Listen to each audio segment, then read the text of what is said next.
10 horas mais 27 minutos e meio, Manhã Bandeirantes está falando aqui a respeito de previdência privada. Estamos falando de previdência privada e fundos de pensão, não é isso? Isso, mas eu não apenas... Deixando bem claro, né, que aqui a previdência privada é fechada. Fechada, né? sim. Então, que é o caso do Aeros, e aí nós podemos pegar, por exemplo, a Refer, que é dos ferroviários, podemos pegar o Portos também, né? Portuários, o Postales, que é lá do pessoal do Correio, então, e aí por diante, né? Banco do Brasil. Banco do Brasil, tem a Previ, tem a FUNCEF da Caixa Econômica Federal, Fundação Banrisul, aqui do Banrisul. Fundação Banrisul é um fundo? É um fundo de previdência complementar fechado para os trabalhadores do Banco do Estado do Rio Grande do Sul. Então ele é destinado a só esse segmento, né? Só ao segmento de seus trabalhadores e por ele, veja bem, mas eu quero deixar claro, por ele deveria ser fiscalizado, porque a legislação exige uma participação paritária, né? Por aí esse caso acontecido com o Aeros provocou uma fiscalização maior do governo, não? Olha, eu acho que é importante que a gente sinta assim, ó, a Varig, ela estava num processo já de deterioração há 15 anos praticamente, né, atrás, ela começou a se desordenar. Primeiro pela abertura do mercado internacional, né? O Collor abriu um pouco as porteiras, né? Hoje aí a tarifação de passagens e também o mercado aeroviário, ele acabou, no mercado de trabalho, ele acabou criando a possibilidade de flexibilização dos contratos de trabalho das novas empresas. E a Varig tinha um nível remuneratório relativamente alto frente às empresas novas que estavam entrando no mercado de trabalho, no mercado da aviação. Então isso também acabou dando uma desproporção muito grande com relação à Varig, que teria que manter as tarifas altas para poder garantir a sua rentabilidade e pagar as dívidas.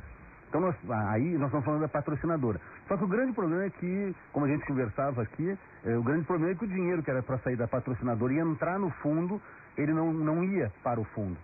Diferente, por exemplo, da Emron nos Estados Unidos, né, que é aquela grande empresa americana de energia elétrica, que o dinheiro do fundo financiava a empresa que estava quebrada. É o inverso, né? Aqui a empresa não botava o dinheiro. Então, a gente tem que entender que os mecanismos de proteção, eles são existentes, mas eles são falhos em todos os lugares do mundo. A gente sabe que a lei do Gerson às vezes atrapalha um pouco, né? Porque alguém sempre quer levar vantagem.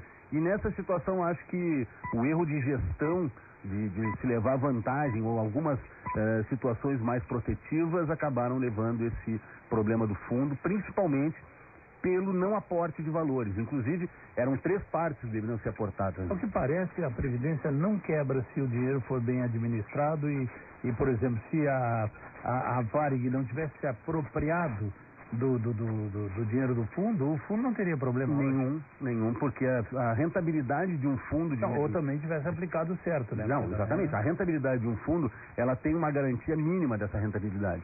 Então, à medida que o mercado vai oscilando, você não aplica só num investimento, né? Você tem uma pluralidade de proteções, então você trabalha com X% de capital aberto, X% de imóveis, X% na bolsa, X% em determinadas atuações.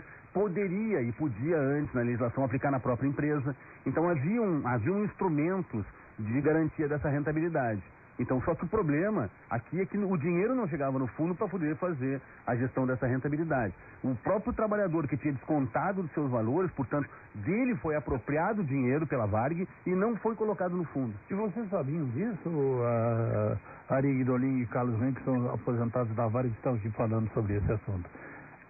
Ari. Na verdade, assim, essa maneira de gestão, nós como os contribuintes, que éramos trabalhadores, e a gente descontava todos os meses uma fatia bem proporcional e bem grande, e às vezes nos fazia falta, a gente não tinha a notícia, né, de que a Varig está ruim, o fundo não está recebendo os aportes que deveriam ter recebido.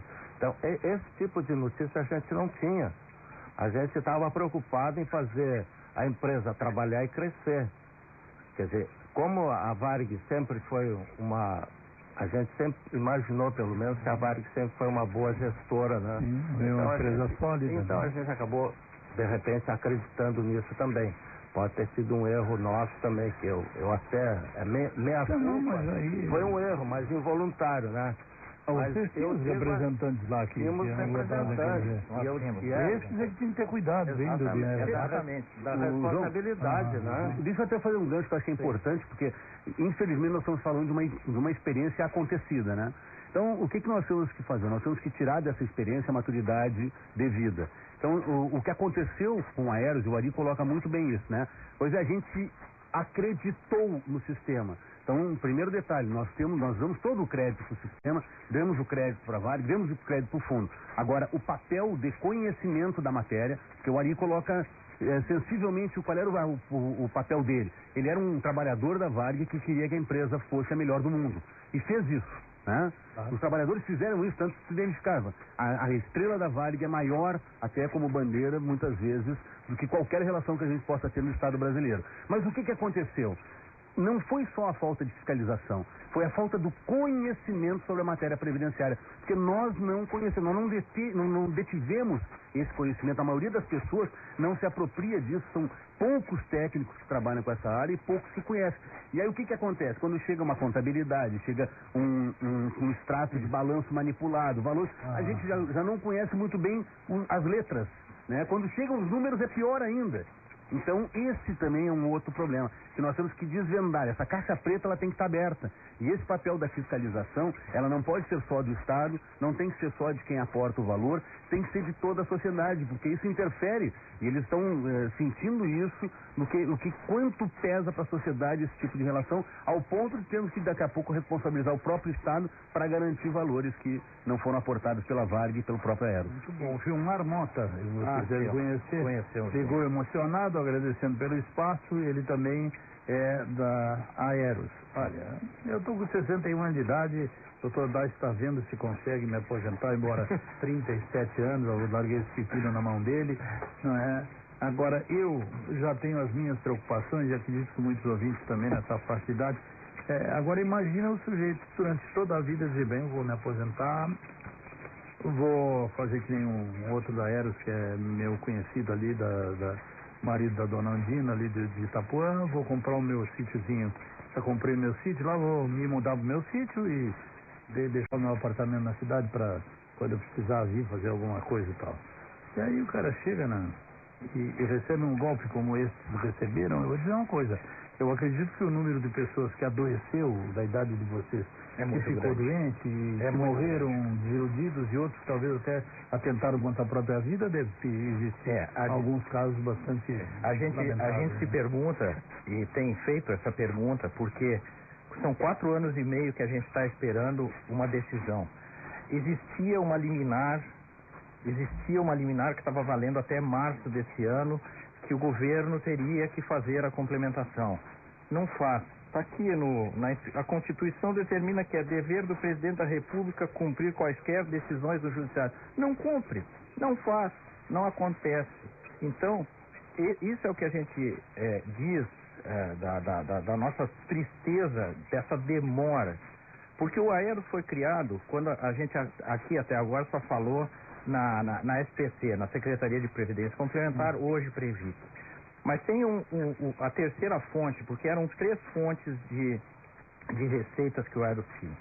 Era o funcionário, a empresa e a terceira fonte. O que era a terceira fonte? A terceira fonte foi criada, eram 3% cobrados das passagens aéreas nacionais durante 30 anos. Isso para formar um colchão, e com certeza o Aeros não estaria com problema hoje. Não teria problema hoje se não tivesse acontecido esse problema da terceira fonte. A terceira fonte, uma outra empresa não quis mais pagar, foi no DAC falar com o brigadeiro que não queria mais pagar esse dinheiro, esses 3% para o Aeros. Na primeira vez, o brigadeiro disse que não podia fazer nada disso. 3 ou 4 meses depois, o presidente da empresa voltou lá e ele disse, tá bom, então tu não quer mais pagar, tu não precisa mais pagar. Só que ele não tem autoridade para fazer isso. Só quem pode fazer isso é a Secretaria de Previdência Complementar, e olhe lá. Então, um brigadeiro, que é um agente do governo, também, que foi o primeiro golpe de morte que deram no Aeros, foi eliminar a terceira fonte, que durou 9 anos quando deveria ter durado 30. Então aí já começou o problema, aí o Aeros já começou a fazer água. E aí depois mais a Varig não pagando o que nos devia, que é uma apropriação indébita, nós fomos roubados esse dinheiro e o governo autorizou a renegociação do roubo. Porque a Varig chegou lá por 21 vezes, 21 renegociações de dívida, e o governo disse, tá bom, então vamos fazer o seguinte, o que tu roubou nós vamos te dar uma carência de 5 anos e tu tem mais 15 anos para pagar isso. Não, houve uma renegociação onde a Varig deu o número de uma conta num banco que nunca foi movimentado. Então, essas coisas nós não tínhamos acesso a essas informações. Os relatórios que vinham eram muito bonitos. Dizia, não, tem uma dívida com a Varig aí, mas Midigori e Carlos, como é que ficaram os colegas de vocês que administraram isso? Estão na porcaria também, que nem vocês, ou eles estão bem? Eu não sei se eles estão na porcaria, mas eles também não estão recebendo. Também não estão recebendo. Né? Então... Quer dizer, o velho era o Rubem Berta, depois do Rubem Berta, qual foi o outro presidente que a Varig teve histórico? Foi o Eric Carvalho, né? Depois o Schmidt, o Hélio Schmidt. E aí depois veio o Rubem Thomas e tantos outros, né? O Rubem Berta já tinha medo dos problemas internos da Varig, né? Já. O Rubem Berta tem uma frase dele que eu agora não lembro, mas que ele falava... O problema da Varig não era o mercado. Não era mercado. O problema era interno. Que se um dia a Varig viesse a quebrar, seria por um problema interno. E efetivamente foi. A disputa de poder era enorme e que levou a empresa a essa insolvência e o Aeros a essa situação. Vamos fazer o intervalo de novo, Gris, e vamos ir na volta. Tem mais um aqui, aviõesabatidos@gmail.com, para entrar em contato com a campanha, além, é claro, do aviõesabatidos.blogspot.com, que eu já estou lendo aqui. Meu nome é Suzana Matsuguma. Sou filha de mais um aposentado da Aeros. Gostaria de parabenizar a atitude de vocês e criar um blog. Ela está falando do blog, para que seja mais um canal de informações sobre o que está acontecendo novamente no caso. Cada vez que recebemos a notícia da morte de mais um aposentado, é como se fosse uma faca nos nossos corações. E a pergunta que fica: será que o mesmo vai acontecer com meu pai, sem que ele possa receber e usufruir que é dele por direito? Será que todos os anos de dedicação à Varig foram em vão? Puta, que pergunta safada essa da Suzana Safada, sempre no dois sentidos. O português tem dois sentidos. Crítica, né? Tá louco, meu. Isso realmente, os filhos estão sofrendo, os netos estão sofrendo, e época de ano eleitoral eu não vi nenhum candidato falar a respeito desse assunto, nem vi ser questionado nos debates. Eu acho que poderia ser um dos últimos atos do presidente da República esperar a decisão judicial e a justiça parar de demorar, porque também o presidente não pode chegar lá de livre e espontânea vontade, senão depois... Daqui a pouco responde porque... Então, e é preciso que tenha uma decisão judicial e que seja logo, e quem sabe o presidente da República não decida ele tomar essa atitude, se bem que a gente sabe que o Zé Dirceu está envolvido nessa jogada toda aí, que acabou quebrando a Varig, enfim, tem toda uma situação aí que eu não vou entrar no mérito, porque eu gosto muito do meu trabalho. 10h41, já voltamos.